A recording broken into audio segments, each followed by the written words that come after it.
Hello and welcome back to Teslanews. My name is Marian and I'm your host today, and thank you for taking your time to watch my video today. And we will start with some news regarding the Rivian suit and the lawsuit that is coming here against Rivian from Tesla side. We also look into Germany.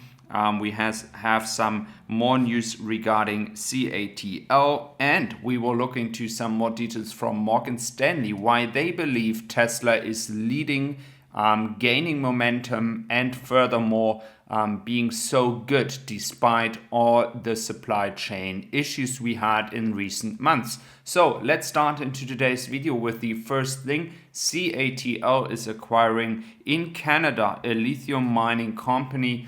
So what they do is really important for Tesla as well, because once they have the supply chain ready to go and they are able to produce more batteries, this is also good news for Tesla. Furthermore, as you're seeing the paint shop, there's a lot of discussion about new free colors. Some people want to have the white color gone away. They want to have a new one, maybe a gray one that is in the free option. Just let me know what your color is that you would like to see.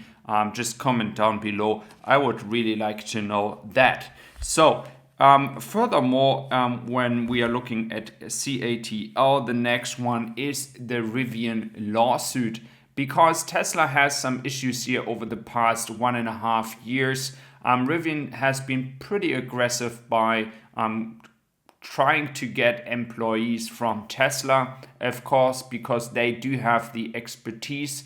But the issue here is that Tesla says that some employees were catched getting some really important informations before they left. So it's kind of the question here if Tesla is trying to sue Rivian because those aggressive hiring from its own employees, trying to get them to Rivian is something they don't like. Furthermore, the informations that could transform the lead or being transferred to Rivian is something that Tesla, of course, doesn't want to happen. And we do know that Tesla is doing that not the first time. They have done it with employees before. So let's see how this lawsuit goes. And as well, if you think you have something to share about that, please let me know. So in Germany, there's also something that will happen very soon regarding the issue with employees and taking them away. So VW actually said last year already, when some people were thinking about going to Tesla, that they said to its employees, if you guys leave and you go to Tesla, you won't be able to come back to VW. And VW really knows that Tesla could hire somebody, but in 2 months you're fired without any reason. And that's the reason why they want to scare their own employees not to leave and go for Tesla. The reason behind that is that we have a big issue here in Germany with having qualified, very good people working. We do not have enough.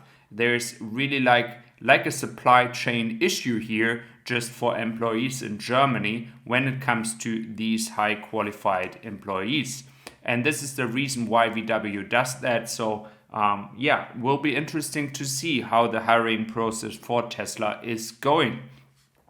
Then we are looking to the United States, and there we go to Morgan Stanley. So Morgan Stanley said the vertical integration, of course, producing almost everything in-house, a part of the batteries that are not 100% in-house and the chips.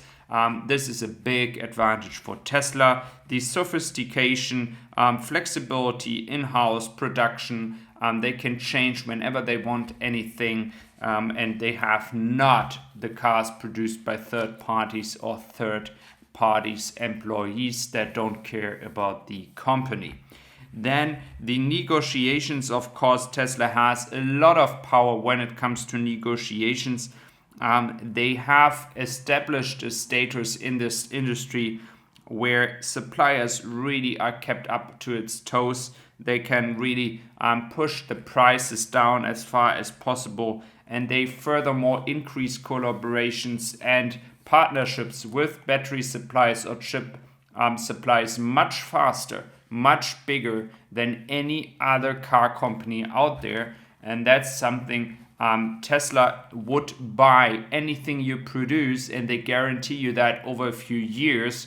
Then of course a supplier will say, well, I don't know which other car company might exist in 5 or 10 years. And I'm not talking about VW here, but maybe BMW, maybe GM, maybe Ford, who knows where they are in 5 years. And these battery suppliers really want to have a guarantee. And they do know that Tesla is just starting out to be, at some point, maybe the biggest car company in the world. Looking at Cathie Wood, Tesla announced that in the third quarter it sold 241,000 vehicles globally, up 73%. Meanwhile, GM blamed the 33 year-over-year decline in its US sales on chip shortages. So she's a bit surprised about that. And the reason behind that is that Tesla has managed to do that, which is also something Morgan Stanley says. They have managed to do that because they are able to reprogram other chips to put them in their cars. And the critics for GM, but as well Ford and other companies they are so specified on their chips that they have received for years. They are not prepared, not flexible to change these chips, take some chips from other suppliers, and that's the reason why they get some issues. But to get an excuse for supply chain issues or chip shortages and have a 33% decline, that makes no freaking sense. I mean, if you have 5-6%, something like that, I could understand that. Many people could say, well, okay, that's okay. But 33%, I mean, this is not, that's not the real reason. And of course, a CEO is trying to, save his own seat here. But to be honest with you, this cannot be the main reason. The main reason is that people are not willing to buy the products anymore. That is the reason. So furthermore, the scale we have talked about, Tesla expanding massively, and of course every single supplier wants to be part of this growth.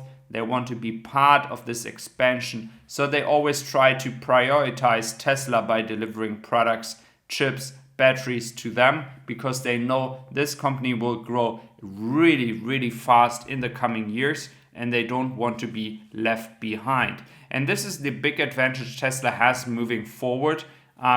VW, for example, might not be that case because they're already a huge company and they have a lot of chances to negotiate, but all the other smaller companies will have a lot of challenges.